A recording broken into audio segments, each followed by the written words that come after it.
Hey guys, Fletch Football Observer here, and today's video is going to be a Premier League review show for Game 9 of the 2019-2020 season. This round of fixtures was heavily dominated with one common thread, and that was a VAR. VAR was in the spotlight plenty of times this weekend, but for all the talking points and reviews of the games, this is the place. So without further ado, let's begin. We're going to begin with the biggest game of this round of fixtures, and it took place at Old Trafford, where a forgotten man, an unlikely hero, stepped up for Liverpool and rescued them a point late on against Manchester United. It was a first half surrounded by controversy surrounding VAR, as the system was involved in looking at United's opening goal. United stole the ball off of Liverpool, and a counter-attack ended with Dan James crossing for Marcus Rashford, who finished from close range. The drama here was that Liverpool was sure Divock Origi was fouled by Victor Lindelof when he got the ball back for United during the build-up, an argument that seemed plausible, but despite VAR looking into the goal, it was awarded anyway. Sadio Mane thought he'd equalise for Liverpool on the stroke of half-time, but VAR's interference again went against the Reds, as it was revealed that the ball did brush against Mane's hand in the build-up to the goal, and in the second half, Liverpool began to take more control of the game and eventually got the equaliser very late on, when substitute Adam Lallana, of all people, got on the end of an Andy Robertson cross to steer the ball home, meaning both sides had to settle for a point. Okay, look, I'll level with you. You know I'm a Liverpool fan, but I will always try and be fair. The Reds weren't great in this game, no doubt about it, but the officiating in this fixture was absolutely terrible. United's goal shouldn't have stood, and there were other little things that went in United's favour as well. But overall, rather surprisingly, United did look the sharper. They seemed like they wanted it more, but now it's a question of whether or not they can keep up this kind of level of performance going forward. As for Liverpool, they looked rather slow and predictable for large parts of the game. Full credit to Adam Lallana, by the way. Gets a lot of stick from the fans, but came up big with a goal in this game. But this result does mean that Liverpool's perfect start to the season comes to an end, as their lead at the top of the table is now cut to 6 points. As for the rest of the week, United have Europa League football to contend with midweek, but then afterwards it's a trip to Carrow Road on Sunday to face Norwich, whilst Liverpool have Champions League commitments before being back at Anfield on Sunday to take on Tottenham. Our next game saw Manchester City bounce back from their defeat to Wolves last time out to beat Crystal Palace 2-0 at Selhurst Park. It was a performance of constant pressure from Manchester City, who began the game with no recognised centre-backs in their starting lineup at all, with Pep Guardiola having to resort to playing Fernandinho and Rodri in those roles for this fixture due to the amount of injuries that are stacking up. After knocking on the door for so long during the first half, City managed to break the deadlock with 6 minutes of the half remaining, when Gabriel Jesus' glancing header from Bernardo Silva's cross went in off the post to put Guardiola's side ahead. And then mere minutes later, City doubled their lead when Raheem Sterling's delightful chip over the Crystal Palace defence freed David Silva, who fired home first time. And from there, City professionally saw the game out, kept a clean sheet, got the 3 points, and for those 24 hours or so, cut Liverpool's lead at the top of the table to 5 points, until of course the Reds played against Manchester United, got a draw, and went 6 points clear instead. A good win for City here, given they had multiple injury concerns, especially in key areas. They also had to go to quite a noisy and hostile ground in Selhurst Park, and given how they needed to give a response from their defeat to Wolves last time out, they got the job done in a professional way. And of course, in doing so, and with Liverpool's result as well, cut their lead at the top of the table to 6 points. As for Palace, a bit of a reality check for them here, but if you look ahead to their next few games, their good start to the season could be about to be undone. Arsenal, Leicester City, Chelsea and Liverpool are all up next for Roy Hodgson's side, and it will be a very difficult few weeks if you're a Palace fan. As for City, after Champions League football this week, they will look to maintain their pursuit of Liverpool when they take on Aston Villa in Saturday's lunchtime game. For our next game, Marcos Alonso proved to be the difference maker for Chelsea as the Blues beat Newcastle by a single goal to nil at Stamford Bridge. Chelsea had the better of the chances throughout the game, for the likes of Mason Mount and Christian Pulisic both being denied by Magpies goalkeeper Martin Dubravka, whilst Tammy Abraham saw his header hit the crossbar. And as for Newcastle, they didn't really manage to create anything really clear cut to test Kepa in the Blues' goal. Eventually though, Chelsea managed to break the deadlock later in the second half when Callum Hudson-Odoi teed up Marcus Alonso and his strike found its way into the back of the net as Chelsea saw the game out, claimed the 3 points, kept a clean sheet and made it 3 wins on the bounce for Frank Lampard.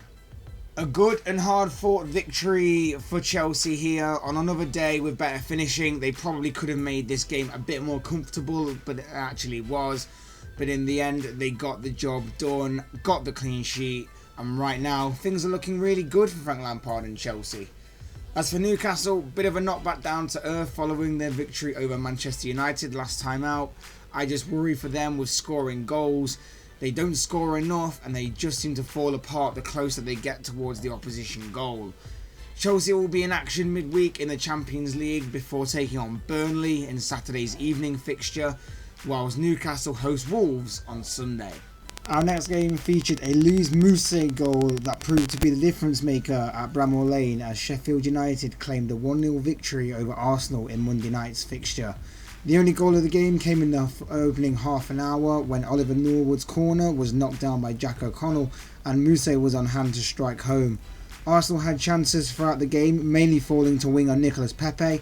He first failed to fully connect with a Sead Kolasinac-driven cross, then hit a free kick that was dealt with by Dean Henderson in the Blades goal, and then saw his shot from distance just go wide of the target as a frustrating evening for the Gunners and Unai Emery saw them travel back to London with nothing to show for it. A fantastic win for Sheffield United here. I said in my preview that I didn't think they would be able to handle the Arsenal attack, but they proved me wrong, earning a clean sheet in the process. They'll be looking for back-to-back wins in their next game, which is against West Ham at the London Stadium. As for Arsenal, a poor result and a poor performance. There's a slight cause for concern over their away form and maybe over some of Unai Emery's team selections, but they'll just want to move on quickly from this. Europa League action will occupy the Gunners this week before facing Crystal Palace at home on Sunday. Our next game saw Aston Villa record back-to-back wins for the first time this season following a late winner scored by Matt Targett as they won 2-1 against Brighton at Villa Park. 20 minutes were on the clock when Brighton drew first blood. Pascal Gross's delivery from a free kick picked out Adam Webster, and with a free header the Seagulls defender found the back of the net. Things then took a bit of a turn for the away side when Aaron Moy was sent off for a second bookable offence after his poor and stupid challenge on Jack Grealish 10 minutes before half time. Villa thought they'd equalise moments later though when John McGinn teed up Conor Hourihane, who smashed home. However, VAR's interference ruled out the goal for a foul by Wesley on goalkeeper Matt Ryan in the build-up. But then on the stroke of going into the interval, Villa did eventually manage to equalise through Grealish, who managed to bundle home Frederick Gilbert's low cross. It was then in the dying embers of the game that Villa went on to take all 3 points. Grealish again involved, this time turning from goal scorer to provider, slipped through Matt Targett, who fired into the back of the net as Villa claimed their 3rd victory of the season. A big win for Villa this one. That means now, like I said, they've recorded back-to-back wins finally for them, and as a little something extra for them, they won it right at the death rather than them losing it during that time period, which has often happened this season. As for Brighton, the sending off didn't help them at all. A stupid challenge by Moy, but on the balance of play, Brighton didn't really create much even when they had 11 men. So this will be a performance and a result they'll want to put behind them quickly. Next up for Villa is a tough away test to Manchester City, whilst the Seagulls welcome Everton to the Amex Stadium. Our next game saw Leicester come from behind to beat Burnley 2-1 at the King Power Stadium. Burnley opened the scoring inside 25 minutes when Chris Wood headed home from Dwight McNeil's cross to give the visitors the lead, but on the stroke of half-time, Leicester did manage to equalise. Harvey Barnes' cross was met by Jamie Vardy, who headed home.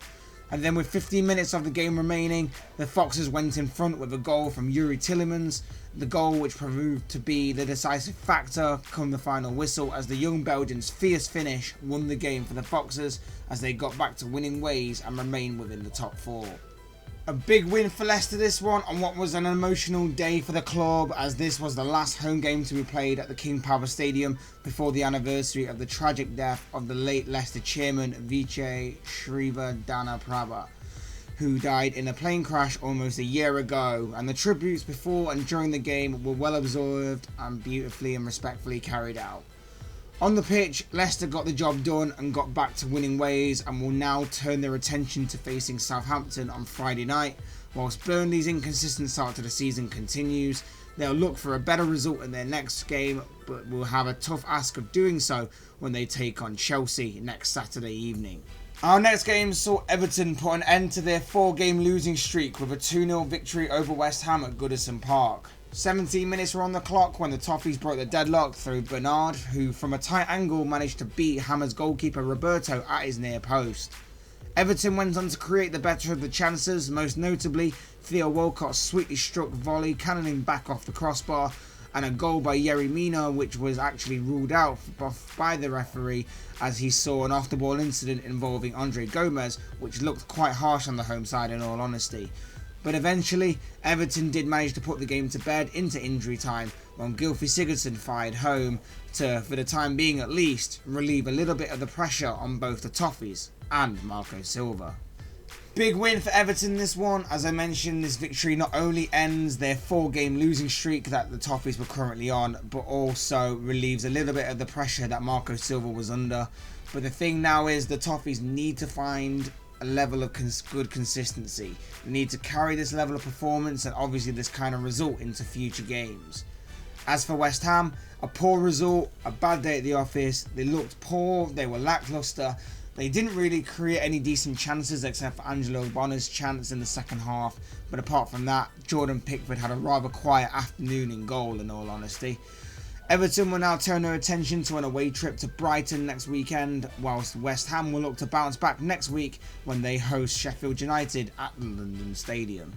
Next we have Wolves, who fought back from a goal down to draw with Southampton at Molineux in another game in which VAR overshadowed. VAR was on hand to deny Raul Jimenez from opening the scoring twice in the first half.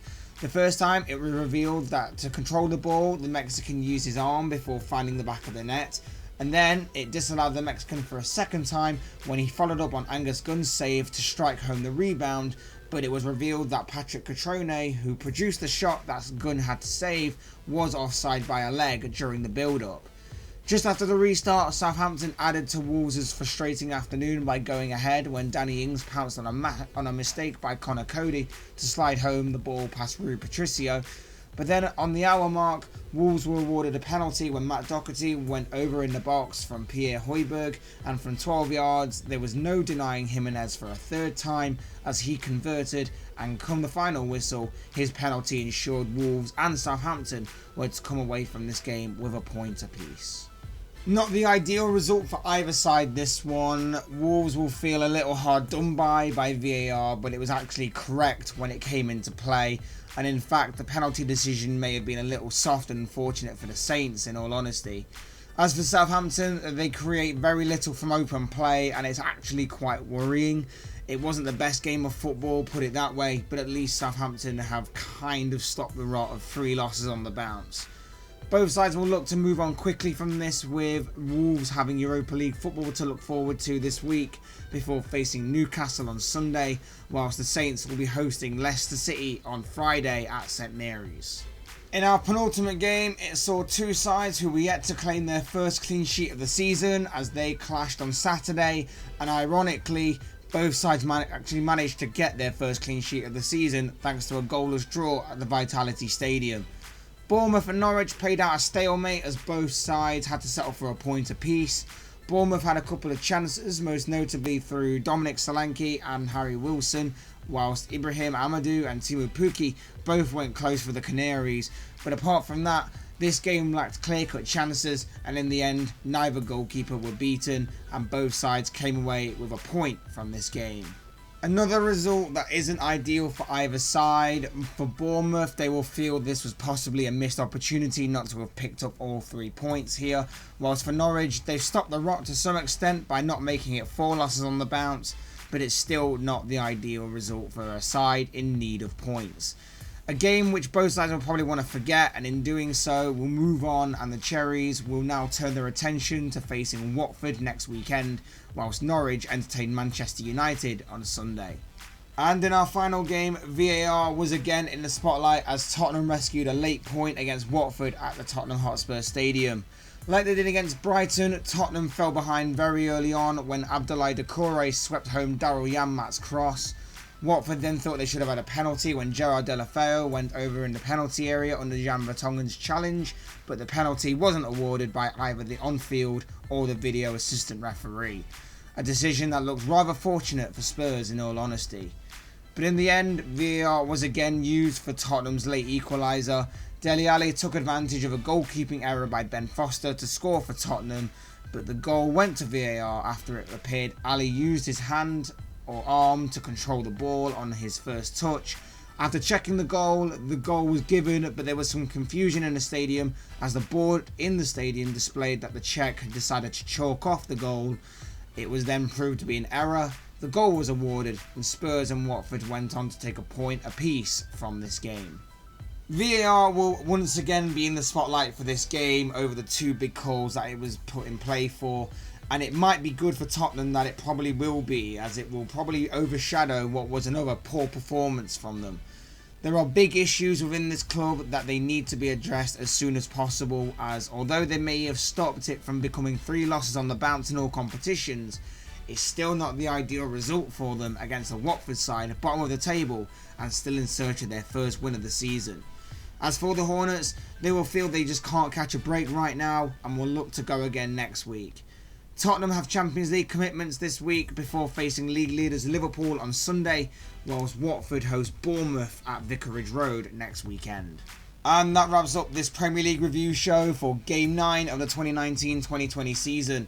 Guys, if you have any thoughts or comments on any of this round's results or major talking points, I'd love to read them in the comment section below. Otherwise, hit that like button on the way out if you enjoyed the video, subscribe if you're new or want to see more content like this. Both things would be greatly appreciated. And as always, thank you all so much for watching and listening. I've been Fletch Football Observer. This has been another Premier League review show, and I will see and speak with you all again soon in another video.